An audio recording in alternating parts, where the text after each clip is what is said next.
Pier Paolo Pasolini was far more than a filmmaker. He was a prophet of the invisible. With a clarity that hurt, he saw what few dared to name. That modern freedom was another form of domination, not through fear, but through seduction. Not through silence, but through distraction. He understood that the market would no longer need to oppress. It would only need to entertain. And in that soft captivity, we would forget how to suffer, how to resist, and finally how to feel. There was a time when repression wore a uniform, held a weapon, and spoke in commands. Now it wears a smile, scrolls endlessly, and whispers in trends. Pasolini saw it before it had a name. He saw that power no longer needed to shout. It only needed to flood the senses, until silence disappeared. The new regime would not censor our words. It would empty them. It would not ban our desires. It would program them. This, Pasolini warned, was not just cultural decay. It was a transformation of the soul, an anthropological mutation, a silent exchange where the inner voice was traded for external validation, and freedom was reduced to a series of curated choices between brands, identities, lifestyles. But who are you when everything you want has been implanted? Pasolini called it a sacred mutilation, not of the body, but of memory, of meaning, of being. He saw that the market, in its innocence, would conquer what tyranny never could, our sense of self. Because once desire is no longer born from within, we are no longer human in the same way. We become participants in a spectacle, a ritual of appearances where every gesture, every dream, every pain becomes displayable. And yet, no one is forcing us.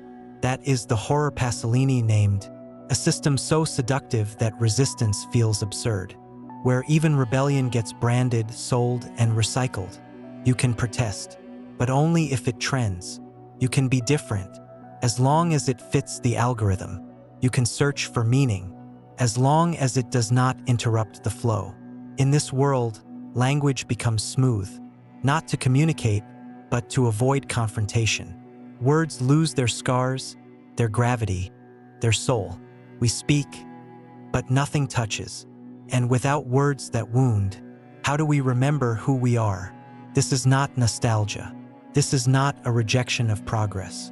This is a warning about forgetting what it means to be fully alive. Pasolini did not mourn the past.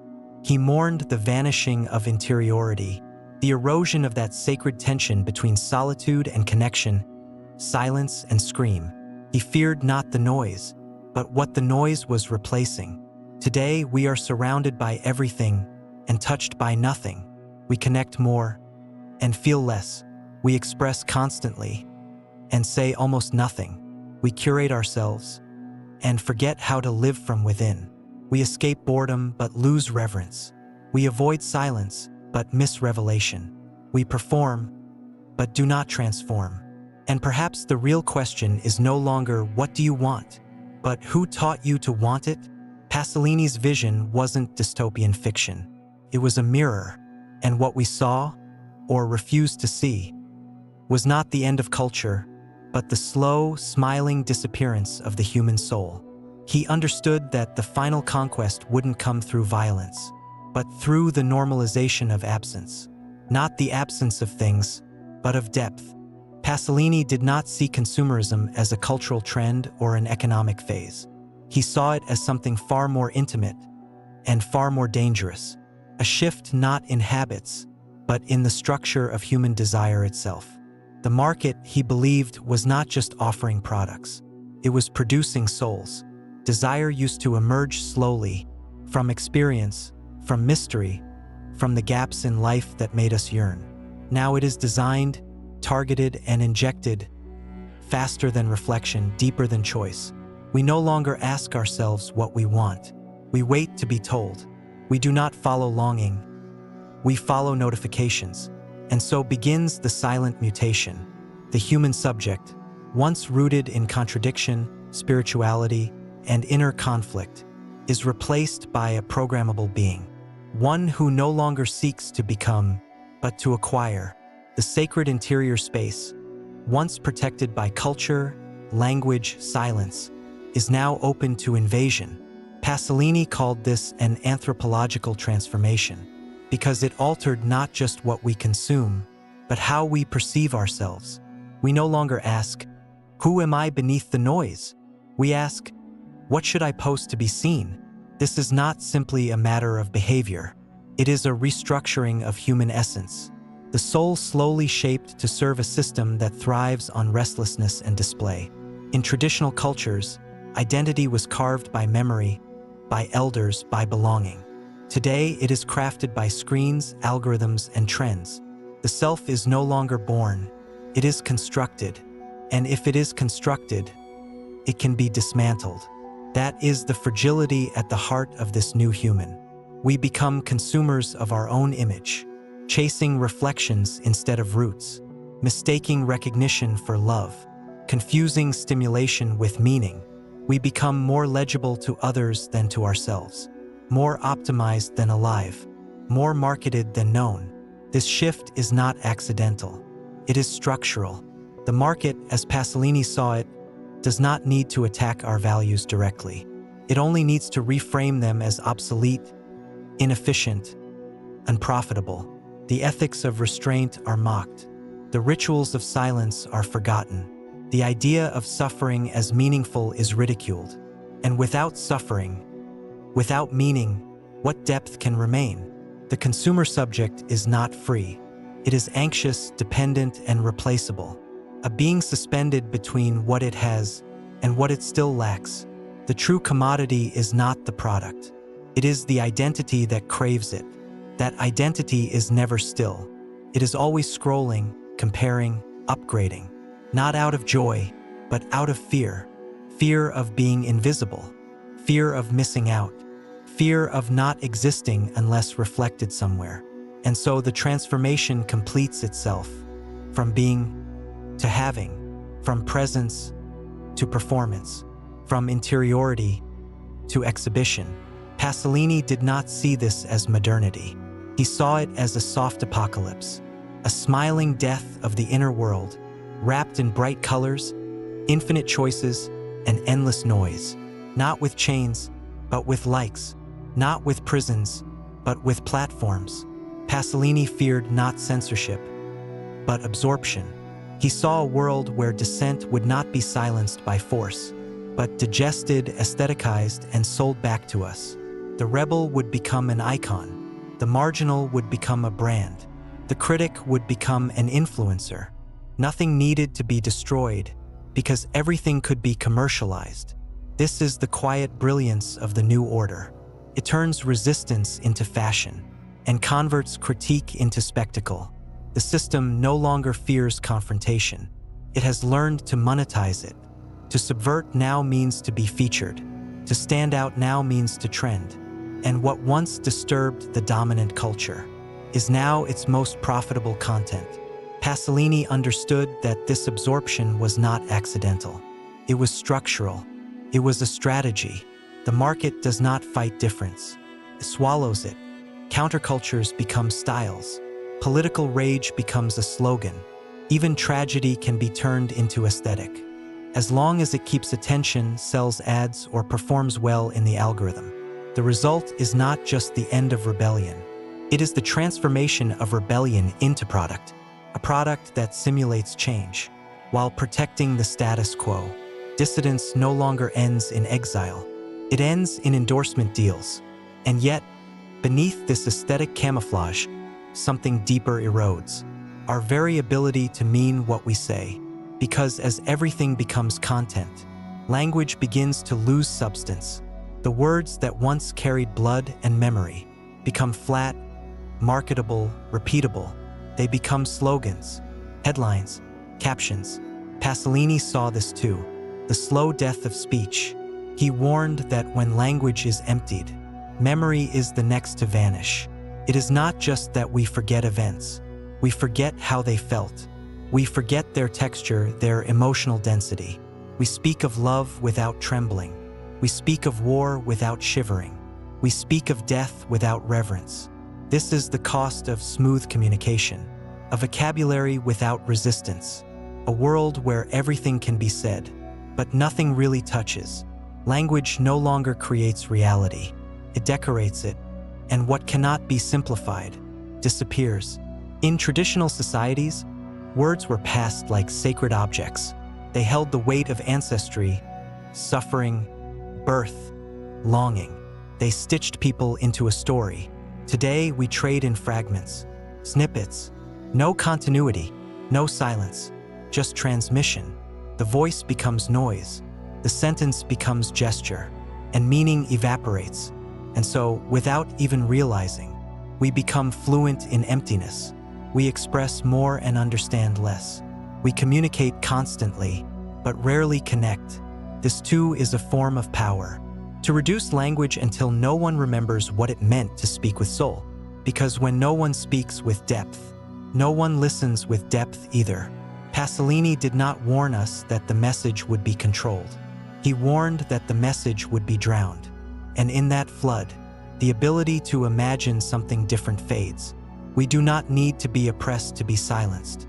We only need to stop remembering how to speak from the bones. And when that happens, resistance becomes aesthetic, critique becomes content, and silence is no longer a space for truth, but a symptom of saturation. What was once a scream from the margins now echoes like background music, pleasant, predictable, and entirely forgettable. What happens when identity is no longer lived, but displayed? Pasolini saw the beginning of a world where the self was no longer something to discover, but something to construct for an audience. In this new order, authenticity becomes a style, and the soul becomes a portfolio. We are not taught to reflect, but to brand ourselves, to select pieces of who we are, and arrange them into something desirable. This identity is not formed through memory, conflict, or solitude. It is pieced together through references, symbols borrowed from culture, commerce, and performance. We become a collage of borrowed desires, and what cannot be posted feels like it does not exist. Pasolini warned of this externalization of the self, the slow erosion of interiority, replaced by the glittering image of a curated life. We live on the surface, but call it depth. We speak of alignment, but mean aesthetic coherence. The body becomes a stage, the face becomes a mask, the voice becomes a caption, and all of it is sustained by the most fragile currency, validation. We begin to feel real only when reflected back to us, through screens like attention. But what happens when that mirror cracks? An identity built to be seen cannot survive when ignored. So we adjust, we edit, we rebrand, until the self is no longer something rooted, but something updated.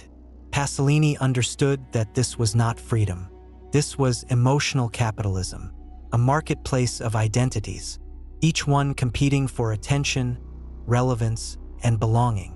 And into this same marketplace enters the sacred. Even spirituality is no longer immune. What was once a silent search, path inward, a confrontation with the unknown, is now repackaged into digestible routines, content, and retreats.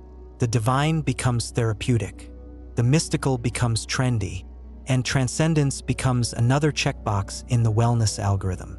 The sacred is stripped of silence and sold as self-improvement. Meditation apps, spiritual influencers, guided mantras tailored for maximum engagement. Pasolini saw the danger, not in the presence of spiritual language, but in its emptying. Rituals performed without presence, words recited without surrender, healing promised without depth. What used to take years of inner work is now promised in 7 steps or less.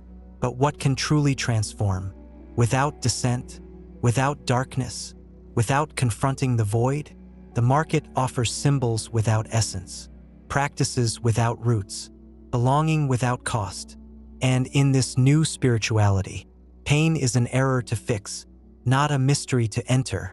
But true transformation cannot be bought, cannot be optimized. It begins not in comfort, but in the breakdown. Pasolini did not reject the sacred. He rejected its simulation, the performance of depth without the descent, the comfort of ritual without the rupture. We become spiritual spectators, drawn to the appearance of awakening, but afraid to be truly undone. And so the soul drifts, not because it is lost, but because it is constantly being packaged, published, performed. What is sacred, if it can be sold? What is true, if it must be branded? This is not transcendence. This is consumption in disguise. And the cost is not just authenticity. It is the very capacity to stand still, to face the silence, to feel what cannot be shared. We have not stopped seeking the divine. We have simply stopped allowing it to change us. Pasolini did not see the emptiness of modern life as a failure. He saw it as a strategy, a population disconnected from its past, from its pain, from its own inner compass, is easier to govern. No need to divide. If no one feels they belong, this is not repression. It is dilution, a slow, almost invisible erosion of meaning, of bonds, of memory. The system does not need to suppress voices. It only needs to make sure those voices have nothing left to say. When people no longer carry a shared story, they become fragments, floating in private timelines, unanchored, replaceable, and perpetually distracted. Pasolini understood that the void is not accidental. It is cultivated. It is maintained by speed, by noise, by constant stimulation. The goal is not chaos. The goal is exhaustion. A tired mind does not rebel. A scattered soul does not remember. So we scroll, we consume, we move endlessly, not to arrive, but to avoid stillness. In this world, to pause is to fall behind. To reflect is to malfunction. The individual becomes a function, a node, performance, trapped in the machinery of relevance. You are not asked to feel. You are asked to respond, not to ask why, but to rate, to click, to choose. And slowly, the architecture of the self collapses, not through crisis, but through inattention. Pasolini called this a soft form of dehumanization, not the brutal kind, but the elegant one, disguised as progress, as participation, as freedom. He feared the society where no one says no, because no one remembers what no meant, where people are not oppressed, but gently erased, not physically, but existentially, not violently, but politely. And so we keep performing, not for joy, but to avoid irrelevance. We keep producing, not out of meaning, but out of pressure.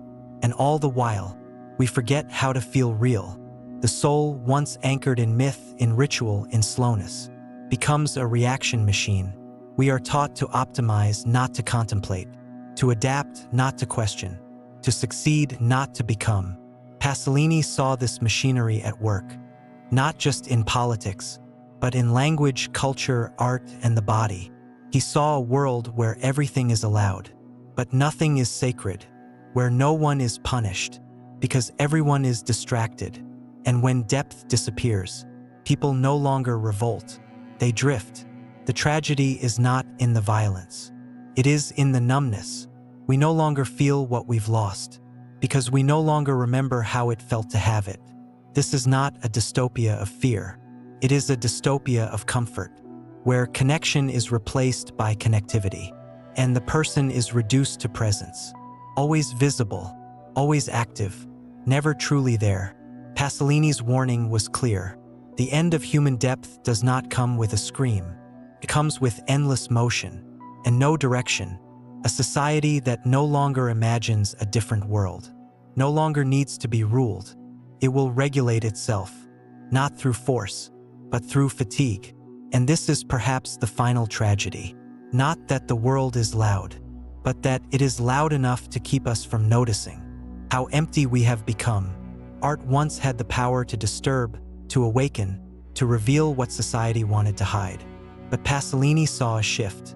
He saw that even art was being swallowed by the same system it once resisted. The gallery replaced the cave. The trend replaced the vision. The style replaced the scream. He feared not the disappearance of art, but its mutation into something decorative, predictable, profitable.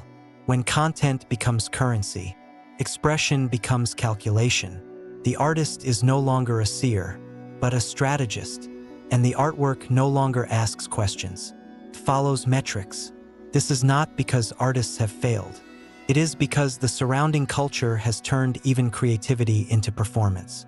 Pasolini understood that when art ceases to wound, to shake, to offend the structure, it becomes a mirror of degradation, not a mirror that reflects truth, but one that flatters the system, that sells transgression without consequence.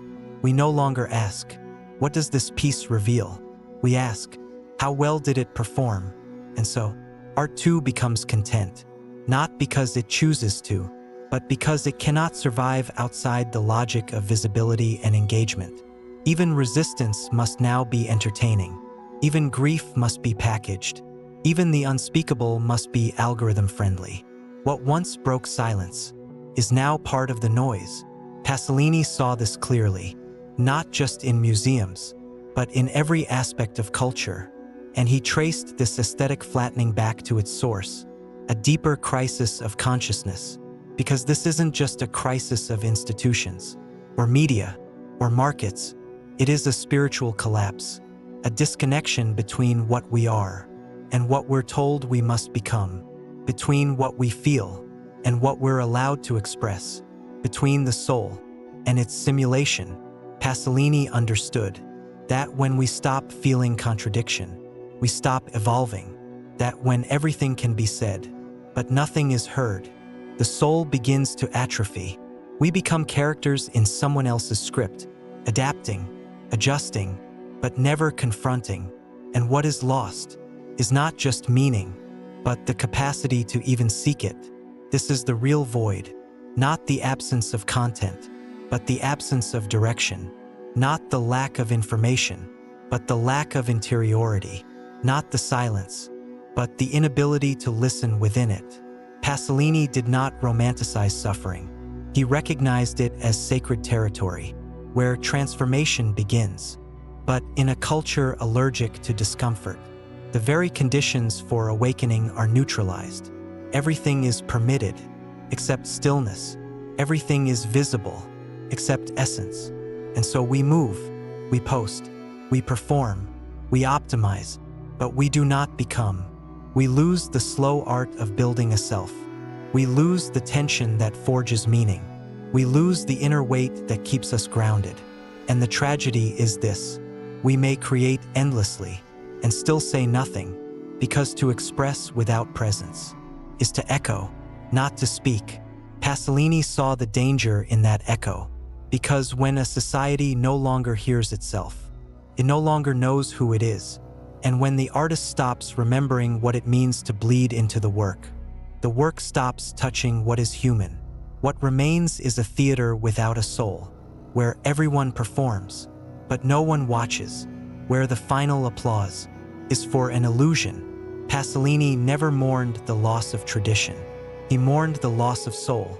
He watched the modern world drift toward a horizon of light and sound, and he knew what that glow was hiding. Not tyranny, not violence, but a fatigue of the spirit so profound that it no longer recognized itself. What frightened him was not the spectacle.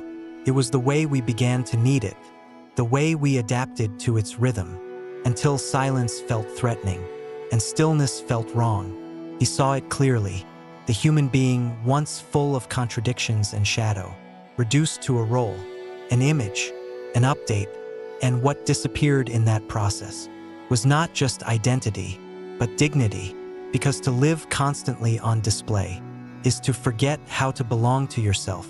Pasolini knew that the system's power wasn't in its commands, but in its seductions, the soft promises of relevance, comfort, visibility. He saw that when everything is permitted, nothing is sacred, and when nothing is sacred, even our longings become decorative. But the soul does not forget. Even buried beneath noise, even trained to perform, even shaped by consumption, it waits. It waits for the moment you turn away from the script, The moment you stop answering to the performance. The moment you allow discomfort to remain without reshaping it into a brand. There is no roadmap back to yourself. No guided meditation for reconnection. No app for descent. There is only the decision to no longer flee, to let the ache speak, to let silence deepen, to listen again, not to content, but to conscience. And it may feel lonely, because in a world designed to reward exposure, to protect your inner life, is almost an act of betrayal. But that's where truth lives now. Not in headlines, not in curated authenticity, but in those who still dare to not explain everything. In those who sit with their chaos, not as something to fix, but as a soil to grow through. The ones who weep without needing witnesses. The ones who feel deeply and don't rush to turn it into a narrative. Pasolini believed the sacred would survive, not in temples or trends, but in those who refused to abandon their inner ground. The sacred has always belonged to those who stay, to those who do not monetize their wounds, to those who walk quietly through their own wilderness until meaning returns not as information, but as presence. So if something in this message called out what you've been hiding, or holding, or quietly grieving, you don't need to comment to be heard. But if you want to leave a trace, not for others, but for yourself, write in the comments, "I carry what the world forgot." Write it without performance, without needing a reply. Write it to remember that your silence is not a failure. It is a form of resistance. And if you choose to continue, not to consume, but to reconnect, there is another space waiting, a reflection beyond algorithm, a voice beyond urgency, presence that will not rush you. This is not content. This is your return. Because the real revolution now is not in what you post, but in what you protect. Not in what you expose, but in what you choose to keep sacred.